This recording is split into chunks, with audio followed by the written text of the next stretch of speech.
Hello everyone, आप सभी का स्वागत है आईएफएस के शानदार प्लेटफॉर्म पर। तो आज मैं आपको बताने जा रहा हूँ कि आईआईटी जैम 2026 का प्रिपरेशन हम कैसे करें मतलब कि आपके पास कुछ भी नहीं है अभी फिलहाल। ओके, फ्रॉम स्क्रैच हमारे पास जो भी सोर्स है, जो भी अवेलेबल सोर्स है, उन सारे सोर्स में से, उन स्क्रैच में से हम कैसे प्रिपेयर करें और ऐसे प्रिपेयर करें कि वो क्वालिफाई भी हो जाए एग्जाम। तो उन सारी चीज़ें, वो सारे टेक्निक्स मैं आज आपको बताने जा रहा हूँ। तो प्लीज़ एंड तक बने रहिएगा because it is very helpful for those who are preparing for 2026, है ना। क्योंकि बहुत लोगों के पास उतने रिसोर्स अवेलेबल नहीं होते अनफॉर्चुनेटली, तो उनको कैसे विदाउट एनी रिसोर्स आप प्रिपेयर कर सकते हो, ये सारी चीज़ें मैं आज आपको बताने जा रहा हूँ। तो एंड तक बने रहिएगा और जो भी लोग इसको फॉलो करेंगे ना, तो आप डेफिनेटली आईआईटी जैम 2026 को आराम से क्रैक करो। तो 6 से तो सबसे पहले फेज में हमें क्या करना है, सबसे पहले फेज में हमें कंसेप्ट बिल्डिंग।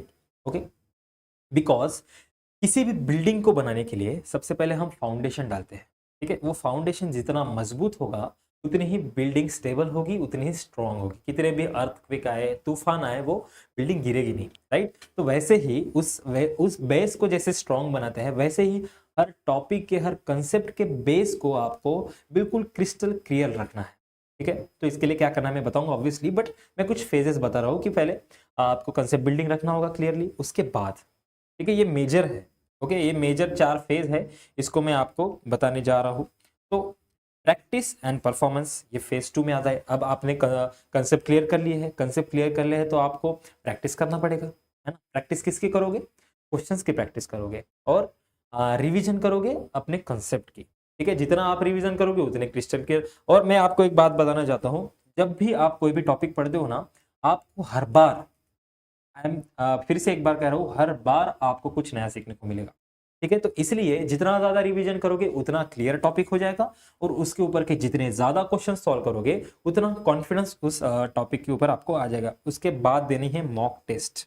मॉक टेस्ट मतलब फुल लेंथ मॉक टेस्ट, जो भी आपने अगर सपोज पूरा बायोकेमिस्ट्री पढ़ लिया तो पूरे बायोकेमिस्ट्री के ऊपर आपको टेस्ट देनी होगी। और अगर उसमें कुछ गलतियां हो जाए तो उसके लिए रिवीजन करो, है ना। मतलब आपने 75 क्वेश्चन सॉल्व किए हैं, 75 में से कुछ मतलब आपके डीएनए के ऊपर के या फिर प्रोटीन के ऊपर के या फिर एंजाइम्स के ऊपर के क्वेश्चंस गलत हो है, तो आपको पता चल जाएगा नहीं, मेरा डीएनए वीक है, मेरा एंजाइम्स वीक है और मेरा प्रोटीन, ये 3 कंसेप्ट मुझे करने हैं। इन 3 कंसेप्ट का रिविजन मैं फिर से करूंगा। ठीक है, तो ये है। और फेज 4 में है वही फाइनल टचअप, मतलब जो गलतियां हुई है उनको सुधारो, अपना पॉजिटिविटी रखो और माइंड फ्रेश रखो और एग्जाम देने जाओ। तो इनको कैसे करना है स्क्रैच से, मतलब आपके पास अभी फिलहाल आपके पास जीरो है, जीरो बैंक बैलेंस है समझो, फिर इससे कैसे स्टार्ट करना है मैं आपको अभी बताने जा रहा हूं। तो सबसे पहले क्या करना है, सब्जेक्ट को टारगेट कर लो। मैंने कुछ ऐसे फाउंडेशन कोर्स लाया है या फिर कुछ ऐसे मेन टॉपिक लाया है जिनको आप पढ़ के आप अपना बेसिक क्लियर कर सकते हो। अगर हम जनरल बायोलॉजी की बात करेंगे तो diversity of life form, cell structure and function, मतलब उनमें organelle, cell cycle, eukaryotic cell, prokaryotic cell, इनके ऑर्गेनल्स क्या है, उनके काम क्या है, ये सब जान लो। उसके बाद आप जान सकते हो बायोमोलिक्यूल्स। राइट, बायोमोलिक्यूल्स में carbohydrates, lipids, proteins, amino acids, nucleic acid, ये सारी चीजें आप उसमें पढ़ते हो बायोमोलिक्यूल्स में, बायोकेमिस्ट्री का। ये बहुत बेस्ड और बहुत इंपॉर्टेंट टॉपिक आपके लिए हो जाता है। उसके बाद आप पढ़ोगे enzymes and their kinetics. Right, ये जो मैंने टॉपिक लाया है ये सारे के सारे बहुत इंपॉर्टेंट हो जाता है आपका बेसिक क्लियर करने के लिए आईआईटी जैम बायोटेक्नोलॉजी का। और उसके बाद हम बात कर लेते हैं बायोएनर्जेटिक्स एंड मेटाबॉलिज्म, जिसमें ग्लाइकोलिसिस, क्रेब्स साइकिल, और उसमें और एक ऐड कर लीजिए आप ऑक्सीडेटिव फॉस्फोराइलेशन। ठीक है, ऑक्सफॉस मतलब oxidative phosphorylation, indirectly etc cycle ये बोल रहा है। तो ये अगर आपने जनरल बायोलॉजी की बात कर रहा हूं मैं, ठीक है, ये आपने अगर क्लियर कर लिया तो आपका बेसिक, है ना, आपका बेसिक बहुत अच्छे से स्ट्रांग हो जाएगा। और because it is an biotechnology, right, तो हमें कुछ टेक्नोलॉजी के साथ ब्लेंड होने वाले सब्जेक्ट भी पढ़ने होंगे। तो उसमें हम देखते हैं रिकॉम्बिनेंट डीएनए टेक्नोलॉजी, है ना, जीनोमिक्स एंड प्रोटियोमिक्स, उसके बाद माइक्रोबियल जेनेटिक्स, उसके बाद plant and animal tissue culture, और उसके बाद अप्लीकेशंस ऑफ बायोटेक्नोलॉजी। ठीक है, ये कैसे है, ये सारे बायोटेक रिलेटेड है, मतलब बायो लॉजी और टेक्नोलॉजी को ब्लेंड करे हुए वाले टॉपिक ये सारे आपको देखने को मिल जाए। देखो मतलब जनरल बायोलॉजी मतलब कोर सब्जेक्ट में आपको diversity, cell structure, biomolecules, enzymes and bioenergetics पढ़ना है।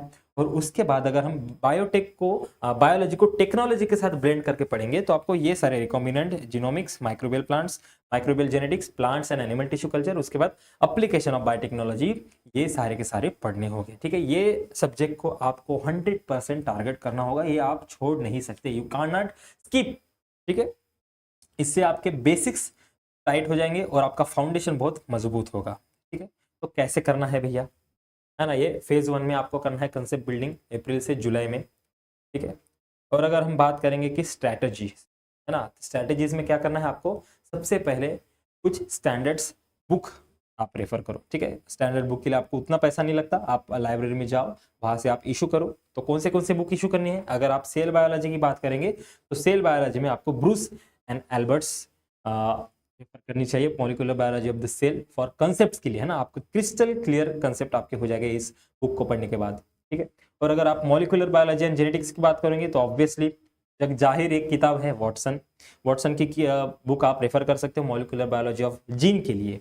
ठीक है, और अगर हम बायोकेमिस्ट्री की बात करेंगे तो हमारे मास्टर लेनिंजर को आप प्योर शॉट ब्लाइंडली आंख बंद करके रेफर कर सकते हो। हाँ, बट आंख बंद करके पढ़ना नहीं है, आंख बंद करके रेफर कर सकते हो।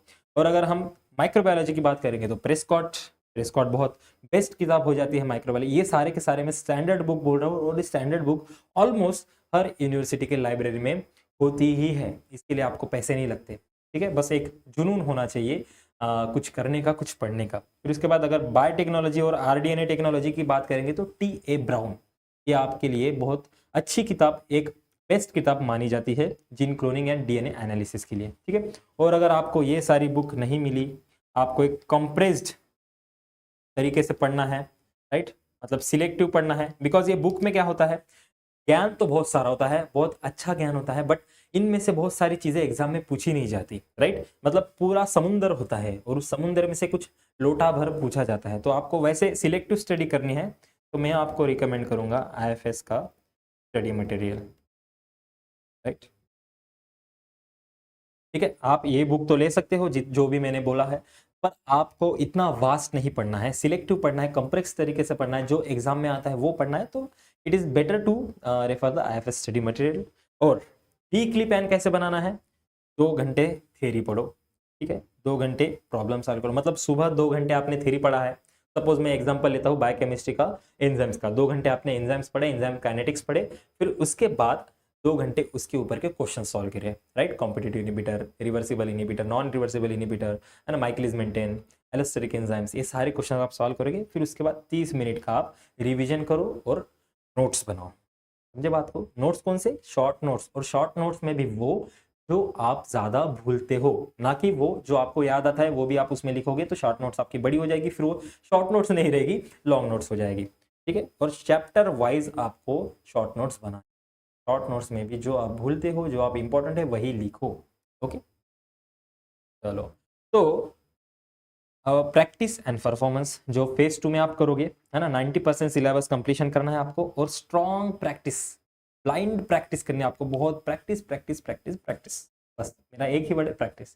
बिकॉज प्रैक्टिस से क्या होता है, जो भी आपके कंसेप्ट है जो पहले थोड़े समझे थे, फिर एक बार पढ़ने से बाद बहुत अच्छी तरीके से समझ जाओगे, फिर क्रिस्टल क्लियर हो जाओगे, फिर आपको नींद में से उठा करके पूछेंगे कोई भी, तो आप इजीली आंसर दे सकते हो। ठीक है, ये साइकिल कैसे करनी है, complete topics with example, right.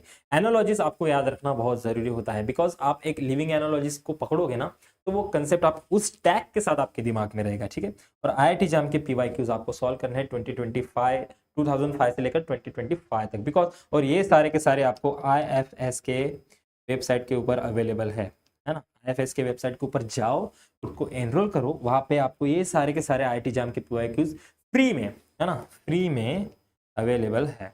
Okay, और वीकली आपको टेस्ट परफॉर्म करनी है, वीकली टेस्ट आपको देना है, टॉपिक टेस्ट, मतलब आपने अगर पूरे वीक में बायोकेमिस्ट्री पढ़ा है, बायोकेमिस्ट्री में एंजाइम्स, प्रोटीन्स और लिपिड्स पढ़े हैं, तो उन तीनों टॉपिक के ऊपर आपको वीकली टेस्ट देना है। और सबसे इंपॉर्टेंट है रिवाइज यूजिंग शॉर्ट, राइट, और रिवाइज कैसे करना है, शॉर्ट नोट्स के, ये क्या है, टाइम सेविंग,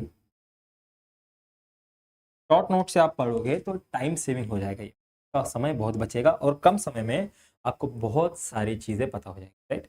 और बेस्ट क्या है, जो आप अभी देख रहे हो आईएफएस का यूट्यूब चैनल एंड बैच को प्रेफर करो, तो आपके जो टफ कंसेप्ट्स है उनको आप आसानी से लिविंग एनालॉजिस के साथ एक बेहतर ढंग से आप समझ पाओगे, ठीक है। जो आपको खुद को समझने में थोड़ा हार्ड जा रहा है, तो हम आपके लिए वहाँ पे हम खड़े हैं, ठीक है। जब जहाँ पे भी आप रुकोगे वहाँ उस मोड पे IFS is always there for you, okay. So क्या करना है फिर फेज 3 में, मॉक टेस्ट एंड रिवीजन देना है, जो दिसंबर और जनवरी में आप 2 करोगे, तो इसमें आपको फुल लेंथ मॉक टेस्ट देनी है 2 से 3 पर वीक। समझे बात को, मतलब आपने अभी तक तो बहुत पढ़ लिया है, बस आपका अभी उसको प्रेजेंट करने का टाइम है, उसको यूटिलाइज करने का, उसको अप्लाई करने का टाइम है ना। अभी तक तो आपने पढ़ लिया, दिसंबर तो आपने बहुत पढ़ाई कर ली, बहुत जमकर पढ़ाई कर ली, सारे के सारे टॉपिक आपने क्लियर कर लिए हैं। बस अब बारी है फुल लेंथ मॉक टेस्ट की, और वो भी वीक में, हफ्ते में आपको 2 से 3 देना है, मतलब अल्टरनेट डेज पे आप दे सकते हो। उसके बाद क्या करना है, analyse every test in detail. जो भी टेस्ट आपने दिया है उसको एनालाइज करो, आपके रॉन्ग हुए हैं तो क्यों रॉन्ग हुए हैं, और राइट हुए हैं तो क्यों राइट हुए हैं, और बाकी ऑप्शंस क्यों गलत है। ये सारी की सारी चीजें आपको 100% पता होनी चाहिए, है ना। अगर आपका रॉन्ग है तो क्यों रॉन्ग है, मुझे ये पता होना चाहिए कि मेरा ये क्वेश्चन क्यों रॉन्ग है, मेरा ये जवाब क्यों रॉन्ग है, बिकॉज मैंने तो वही कंसेप्ट लगाया था, फिर भी ये रॉन्ग हो गया, फिर भी ये गलत हो गया। तो ये आपको पता होना चाहिए कि क्यों रॉन्ग हुआ है। Mark my word, why it is wrong. ये आपको अगर पता चल गया तो आप जिंदगी में कोई भी एग्जाम क्वालिफाई कर लो, ठीक है। और एरर नोट्स आपको बनाने हैं। एरर नोट्स मतलब जो भी आपने मॉक टेस्ट में गलतियां की है, मैं कहाँ पे गलती, सपोज मैंने डीएनए रिपेयर में गलती की है, लिख दो डीएनए रिपेयर में, वो भी बेस एक्सीजन रिपेयर में मैंने गलती कर दी है, मैंने बायोकेमिस्ट्री में गलती की है, मैंने कॉम्पिटेटिव इनहिबिटर में गलती की है, मैंने नॉन कॉम्पिटेटिव इनहिबिटर में गलती की है, ये लिख लो। और इससे क्या होगा, जो आपके गलती वाले टॉपिक है उसको आप डबल पढ़ोगे, राइट, और उसको पढ़ना ही पड़ेगा, बिकॉज कभी कभी क्या होता है, वही टॉपिक से क्वेश्चन आ जाते हैं और फिर से आप सेम रिपीट गलती करते हो, और करते हो एग्जैक्टली करते हो, अगर आपने उसको ध्यान नहीं दिया तो ठीक है। Revise from your short notes and formula book, exactly जो भी आपके केमिस्ट्री के मैथ्स के फॉर्मूले को, उसको फॉर्मूले को रिवाइज करो। और बायोटेक्नोलॉजी के लिए, बायोलॉजी के लिए आपके जो शॉर्ट नोट्स है उनको आपको रिवाइज करना ही पड़ेगा, no other options, because you are preparing from the scratch, है ना। आपको 0 रुपीस के साथ या आप प्रिपरेशन कर रहे हो, तो आपको ये सारी चीजें 100% करनी होगी, बिकॉज आपका ड्रीम है एक IITian बनना, IIT कॉलेज में जाके मास्टर्स करना। तो इसके लिए आपको ये सारी चीजें तो डेफिनेटली करनी पड़ेगी, because there is no other option, right. आपको दूसरा कोई भी ऑप्शन नहीं है। आप ये वीडियो यहाँ तक देख रहे हो, मतलब आप सच में वो एग्जाम क्वालिफाई करना चाहते हो, राइट। अगर आप वो एग्जाम क्वालिफाई करना चाहते हो तो ये सारी की सारी चीजें आपको 100%, 100 नहीं बल्कि 200% करनी चाहिए, ठीक है। और लास्ट फाइनल टच में आपको क्या करना है, एग्जाम तक आपको क्या करना है, फॉर्मूलाज रिवाइज करो, ट्रिकी कॉन्सेप्ट जो है ना, जो आपको घुमा सकते हैं, जैसे ETC, एंजाइम्स, प्रोटीन्स, ये आपको घुमा सकते हैं, तो उसको ज्यादा ध्यान दो। और मॉक टेस्ट का परफॉर्मेंस आपका दिन ब दिन बढ़ना चाहिए। और टाइम बाउंड सॉल्विंग करो, सपोज आपका पेपर का टाइम है 3 आवर्स, तो आप मॉक टेस्ट भी 3 आवर्स की दो, रिवर्स टाइमर लगाओ, उसमें आप एक एग्जाम का एनवायरनमेंट क्रिएट करो, उसमें ही एग्जाम दो। उससे क्या होगा, आप यू आर फैमिलियर हो जाओगे उस एग्जाम के एनवायरनमेंट से, आप प्रेशराइज नहीं हो जाओगे, पैनिक नहीं हो जाओगे, राइट। और पैनिक हो गए तो क्या हो गया, जो आपको आता है वो भी आप भूल जाओगे। तो मैं आपको चीख चीख के यही बोल रहा हूँ कि ये सारी चीजें आपको, हाँ, और एक मेन बात है, अवॉइड करो नए टॉपिक को। नए टॉपिक को आपने अवॉइड कर दिया तो मतलब आपने आग में घी डालने वाला काम कर दिया है, ठीक है। बिकॉज आपने नए टॉपिक को फिर से ऐड कर दिया तो 100% आपका ब्रेन सैचुरेट हो जाएगा, इतने जल्दी आप उसको एनालाइज नहीं कर पाओगे। और क्या होता है, उसने आपने पढ़ भी लिया और एग्जाम में आप अटेम्प्ट भी करोगे, इतना कमी ना होता है आपका दिमाग, है ना। आपने थोड़ा भी पढ़ लिया है बट आपने उसको पढ़ा है तो आपको एक अलग तरीके का कॉन्फिडेंस आ जाता है, मतलब आपने उसको मतलब डेप्थ में भी नहीं पढ़ा है, फिर भी आप उसको अटेम्प्ट कर देते हो तो गलत हो जाता है। तो उससे क्या करना है, जो भी आपने पढ़ा है उसमें मास्टर्स कर लो, उसमें अच्छे तरीके से अपना कॉन्सेप्ट क्लियर कर लो, बस नया कुछ ऐड मत करना, प्लीज, मेरी ये विनती है, ओके। ये सारी चीजें आप अगर करोगे तो डेफिनेटली आपका एग्जाम क्रैक हुए बिना नहीं रहेगा। ऐसा कोई भी दुनिया में एग्जाम नहीं होगा, IIT एग्जाम तो छोड़ दो, ऐसे अगर आपने ट्रिक्स इस्तेमाल करी तो ऐसा कोई भी एग्जाम नहीं होगा जो आपसे क्रैक नहीं होगा, ठीक है। तो zero to hero pro tips क्या है, हाँ, मॉलिक्यूलर बायोलॉजी और सेल बायोलॉजी को थोड़ा ध्यान दो, इसमें ज़्यादा से ज़्यादा क्वेश्चन पूछे जाते हैं। प्रीवियस ईयर क्वेश्चन पेपर को आप डे 1 से प्रैक्टिस करना है, मेरी ये विनती है। बिकॉज मैं कहता हूँ जो भी IIT एग्जाम प्रिपरेशन कर रहा है तो उनके लिए जो प्रीवियस ईयर क्वेश्चन पेपर्स है, they are Bhagavad Gita for them, they are Bible, they are Quran for them, because वही उनको रास्ता दिखाती है IIT में जाने का। ओके, और 3 बुक को आपको मेंटेन करना है, कंसेप्ट वाली बुक, क्वेश्चंस वाली बुक और मिस्टेक्स वाली बुक। ठीक है, ये 4-5 पॉइंट आप फॉलो कर दो, आप जीरो से हीरो बनोगे, जो हीरो IIT में जाता है।